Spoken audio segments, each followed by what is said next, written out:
बिहार ने किया और प्रकाशित भी हो गया है। अब उसके फॉलो अप में अन्य जो हमारे काम होंगे, क्या शैक्षणिक स्थिति है, क्या उनकी आर्थिक स्थिति है, उनके किन किन क्षेत्रों में पिछड़ापन राष्ट्रीय या प्रदेश के पैमाने पर है, ये आंकड़े भी आएंगे।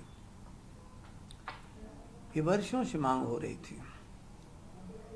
सबको पता है कि 14 के पार्लियामेंट में सब कुछ बहस के बाद उस समय की भारत की सरकार ने माना था और उन्होंने सारे आंकड़े इकट्ठे भी कर लिए थे। संयोग से सरकार बदल गई। सरकार बदलने के बाद वो आज तक उसी तरह से लंबित था।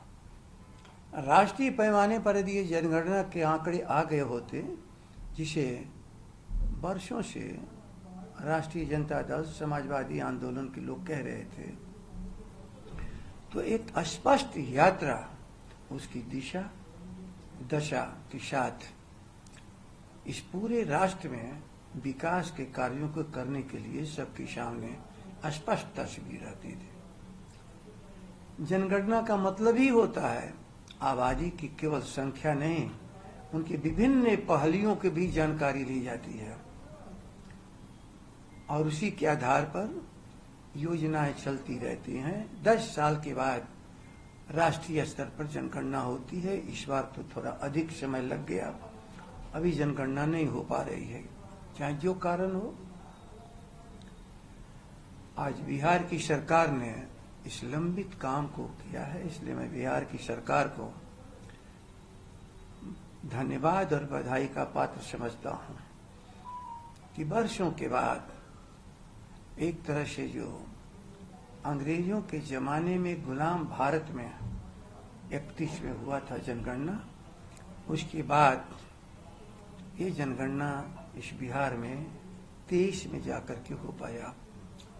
कई अड़चनों की लोग बात करते थे, कहाँ कोई अड़चन आई, कहाँ कोई विवाद आया, कहाँ कोई परेशानी आई, लेकिन किस दिशा में राज्य सरकार को अपने धन का व्यय करना है, जो हर क्षेत्र में गरीब, पिछड़े, अपढ़ हैं, उन लोगों के लिए अब एक स्पष्ट तस्वीर सामने आ जाएगी। वो कौन लोग हैं जो आज भी, जो हजारों साल से चल रही थी इस देश के भीतर, गरीबी और परेशानी, अशिक्षा, अज्ञानता, उसमें आज भी कौन आजादी के 75 सालों के बाद भी वहां तक सरकार नहीं पहुंच पाई। आज बिहार की सरकार धन्यवाद की पात्र है। तेजस्वी जी ने इस विषय को उठाया और उस विषय को लेकर के भारत सरकार के सामने भी लोग गए। अनेकों बार विधानसभा में प्रस्ताव भी पास किए गए, लेकिन कोई न कोई बहाना बना करके भारत सरकार ने इसको नहीं किया। लेकिन कोर्ट तक भी लोग चले गए। क्यों गए वे जानते होंगे, मैं उसकी चर्चा नहीं करना चाहता हूं। आज अच्छे समय और माहौल में ये कार्य हमारा आगे बढ़ना चाहिए। हम लोग चाहते हैं कि वो माहौल बना रहे और भारत के खजाने के और राज्य के खजाने का जो धन है उसको सही दिशा में व्यय किया जाए कि संभव समानता की मैं बात कर रहा हूं। मैं जानता हूं बिल्कुल समानता की बात शायद नहीं हो पाएगी, लेकिन संभव समानता शिक्षा के क्षेत्र में, रोजगार के क्षेत्र में, विकास के विभिन्न क्षेत्रों में कैसे आगे बढ़ा जाए, उसके लिए एक तस्वीर सामने जो आई है वह नजीर पेश करेगा पूरे राज्यों को और देश की सरकार को नजीर पेश होगा। इस माने में बिहार ने अगुवाई करके भारत की सरकार को और राज्य की सरकारों को एक स्पष्ट दिशा दिया है। और इस बार का चुनाव का एक निश्चित मुद्दा होगा जो हमारे राष्ट्रीय जनता दल के नेतृत्व और महागठबंधन का नेतृत्व कह रहा है, ये जाति जनगणना से जातिवाद नहीं फैलेगा। देश की पूरी जो आबादी है उसको एक समान रूप से लेके कैसे आगे बढ़ा जाए, जो जितना ही पीछे है उसको कौन कैसे विशेष अवसर दिया जाए। डॉक्टर राम मनोहर लोहिया का शुरू से ही कहना था कि विशेष अवसर के सिद्धांत के बिना कहीं भी जो बिल्कुल पीछे रह गए हैं उनकी प्रतिभाओं के आधार पर केवल बात कहना बेमानी है। आज सवाल ये भी उठ गया है, महिला आरक्षण लोकसभा में जो विवाद का विषय बन रहा है, महिलाएं पिछड़ी हैं, लेकिन पिछड़ों में भी ऐसे लोग भी हैं जिनकी महिलाएं बिल्कुल निर्धनतम स्तर पर हैं। केवल हम लोग की तो एक ही मांग थी, बिला वजह उसको तूल दे दिया गया कि क्या भगवतिया देवी भी पार्लियामेंट तक पहुंचेगी कि नहीं पहुंचेगी। किसी को रोकने की बात नहीं हो रही है, बात हो रही है कि यदि वर्टिकल